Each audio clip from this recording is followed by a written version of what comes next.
work that needs to be done, contractual issues, issues around his club and things like that. It's vitally important that we not mention the name at this point in time, but we hope to do so fully publicly on the 12th, which is not a long way away, about a week from now. Was it, so Jean Smart from Eyewitness News, was it a unanimous decision? Yes, it was. It was. In fact, I don't remember anyone objecting, so it was absolutely 100%. Yeah. Hoskins, is there any person we have from E&D, sir? Is there any particular reason why you guys decided yesterday to announce that this announcement will officially only be made on the 12th? Yes, it's as I said, just out of respect for the whole process, for the requests that have been made of us, made to us. We want to cooperate as well, and so purely out of respect, more than anything else, we've said that we're happy to wait a week to make the announcement. So that's really the reason why we're not making the announcement today. But the decision was taken today, and it was absolutely 100% unanimous.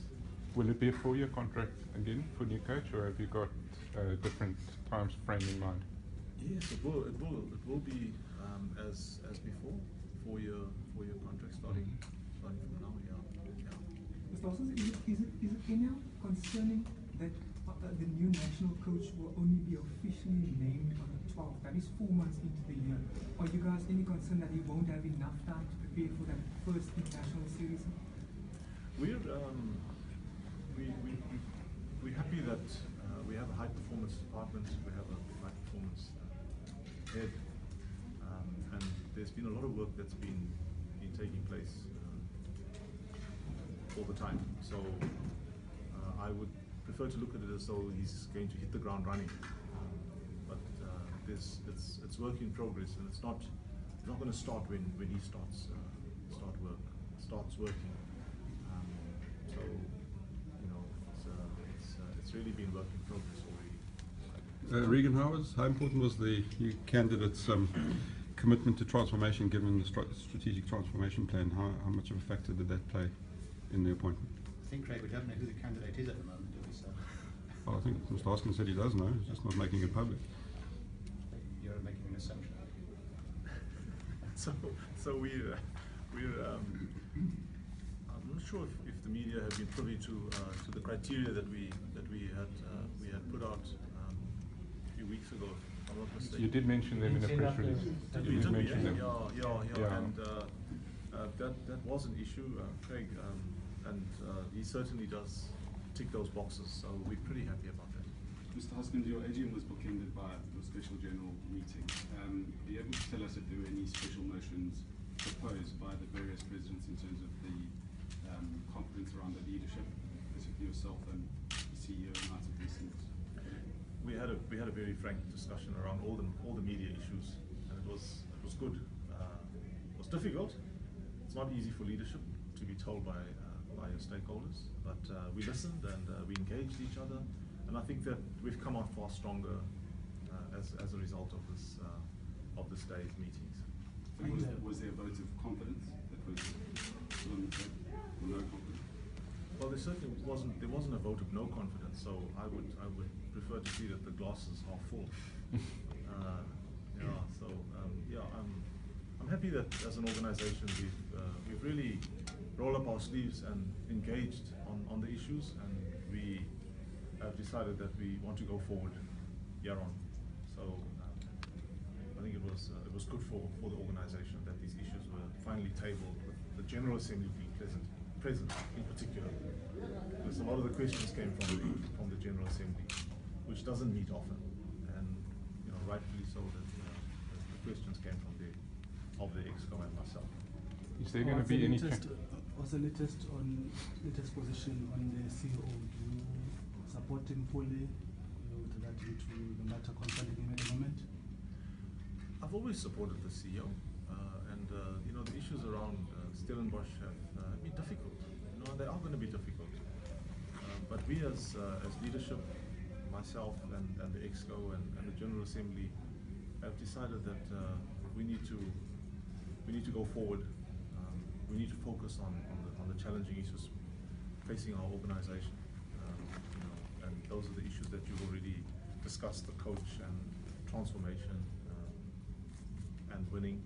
So yes, to answer you, it's definitely an affirmative.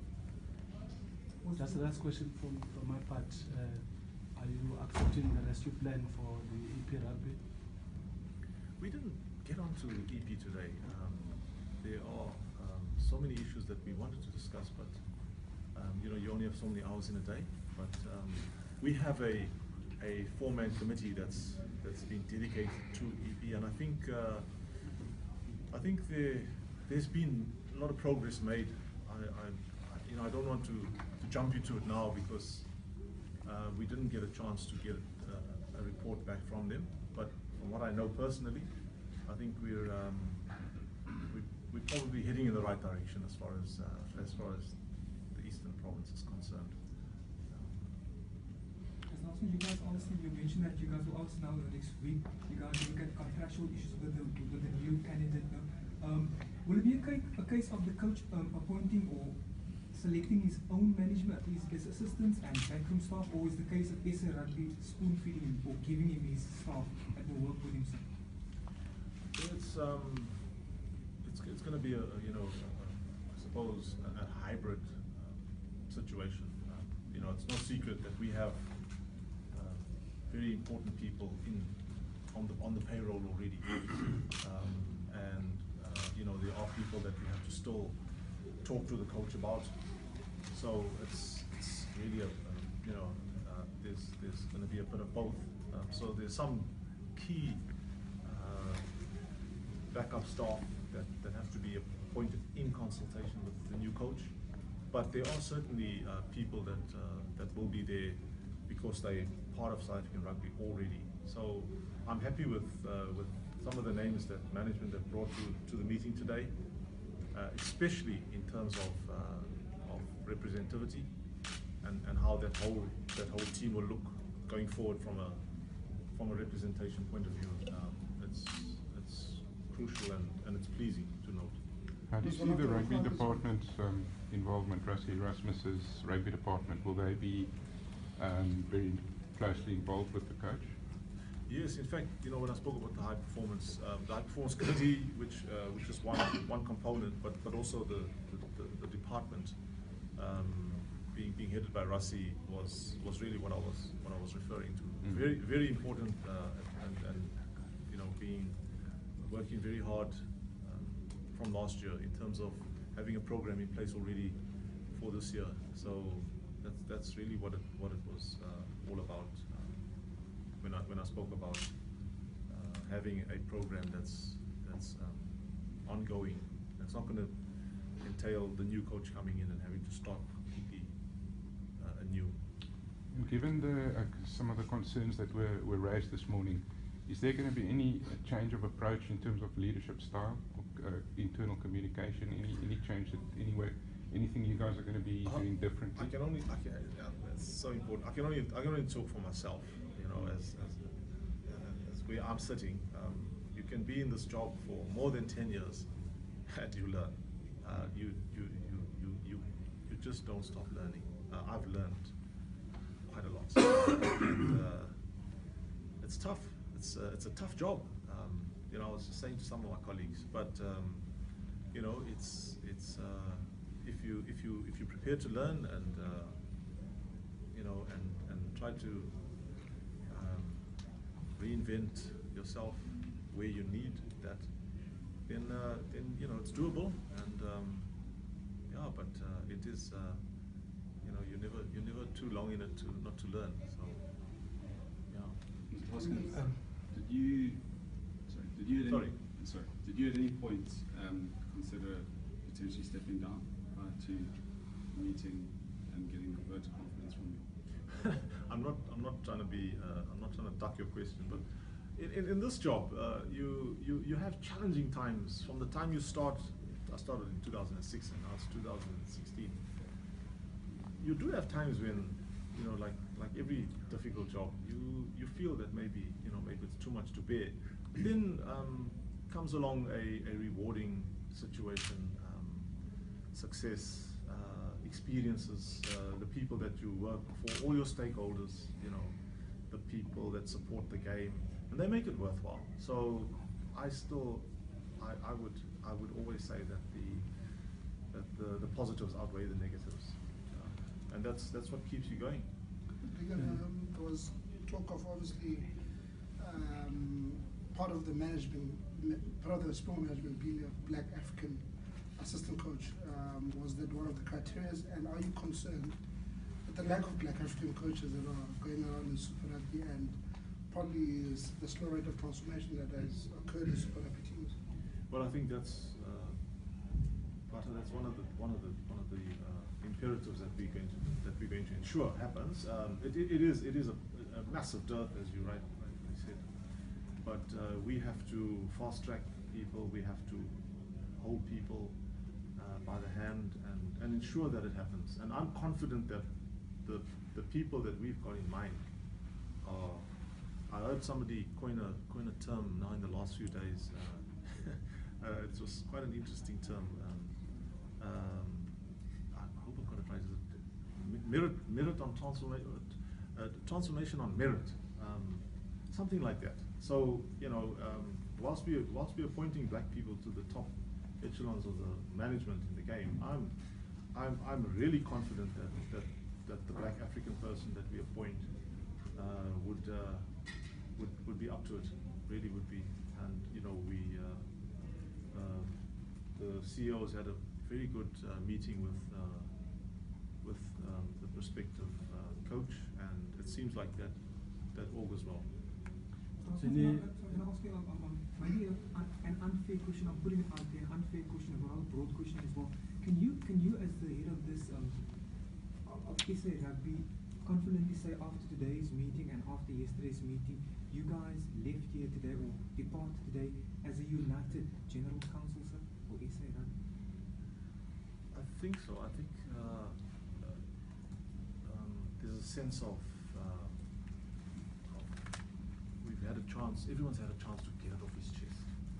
And there was some straight talk.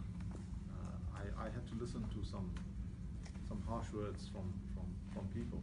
And you know, as a leadership, you can be arrogant, and it doesn't help. You know, sometimes it's important. You got to humble yourself and listen to people's criticism of, you know, issues that you take for granted, like communication, for example. You got to take it. You got to take it on the chin.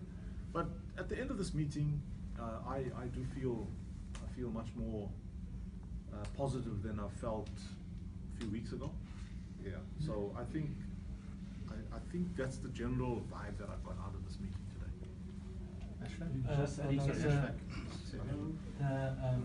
The mandate for the new Springbok coach, is it to win the World Cup in Japan? Is it till the World Cup in Japan? No, is it his mandate to win the World Cup? To win the World. Yeah. Yes. 2019. Yeah. We had one of the comments here today. You know, one of the members said, you know, that the place is not good enough. So I think we have to take that point on board.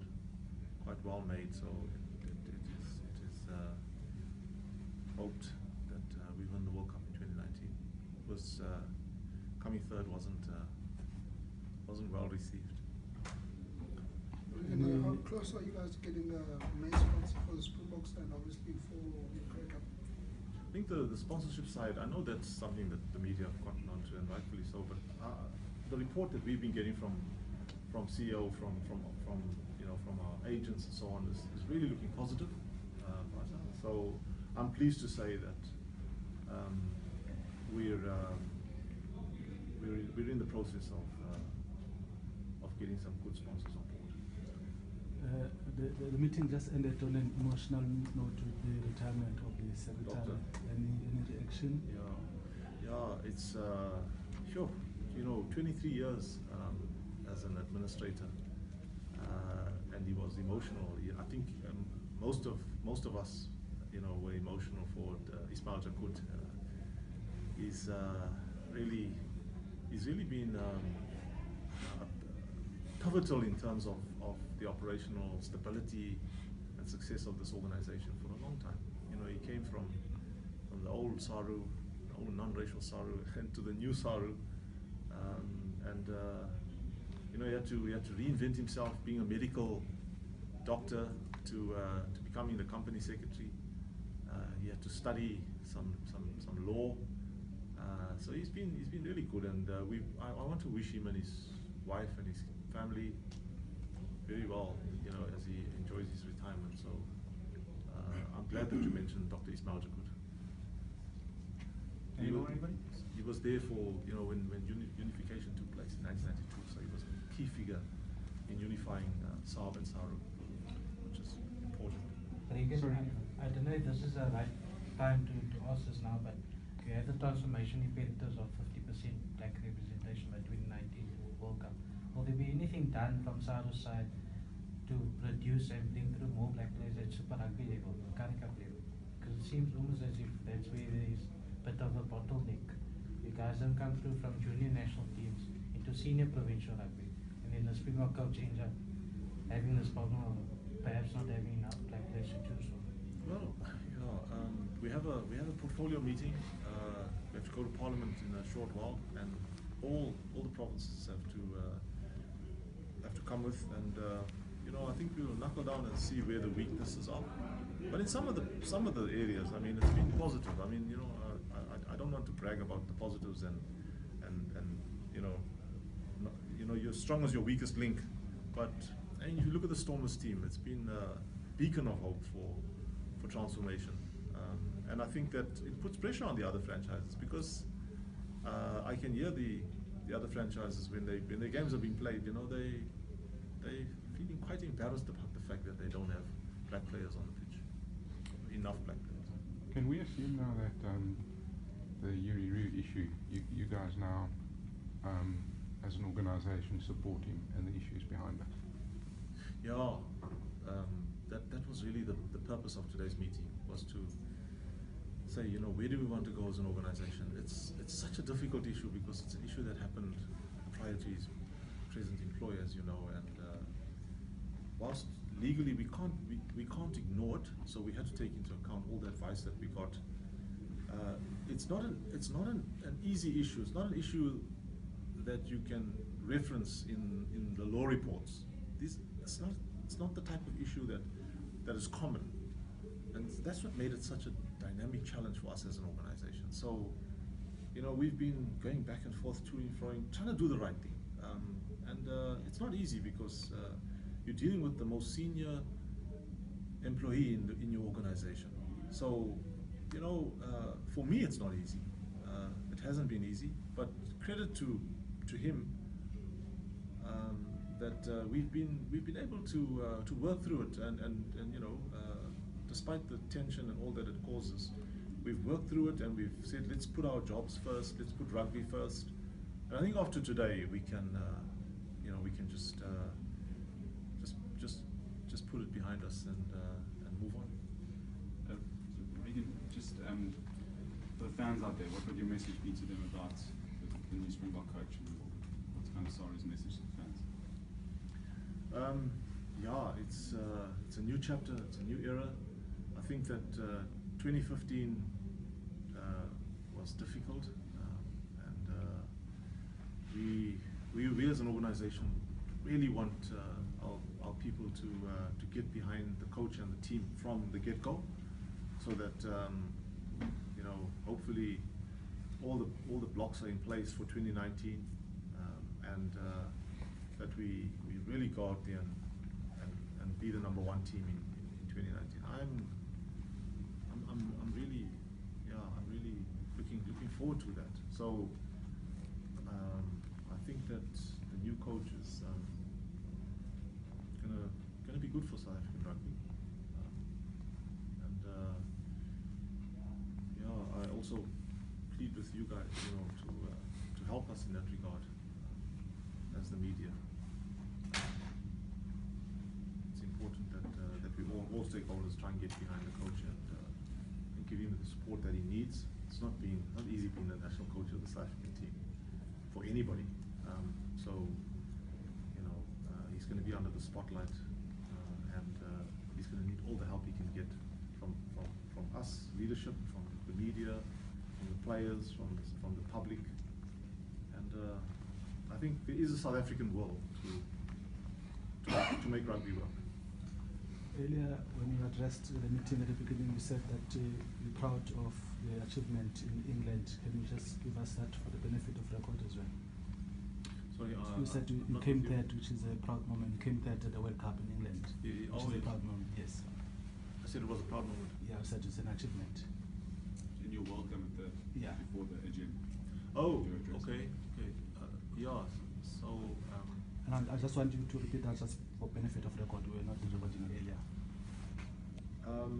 So I say, in my introductory remarks, I said that we were still proud to end up getting the bronze medal, third place.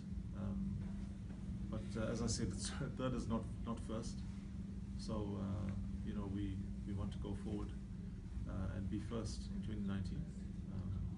But we also got the Olympic Games coming up now, the sevens, to look forward to, and the under-20s playing in England, in Manchester. So I think there's a lot to look forward to. But let's not look that far. Let's look at the Lions tonight. You know, hopefully pulling it off for us as a South African team. So all of us are going to be supporting the Lions tonight. It's an important game for the Lions to win for South African rugby tonight. I'm not looking as far as the World Cup. I'm looking at Super Rugby tonight. Okay, thanks very much, everybody. I think that's it. For current affairs.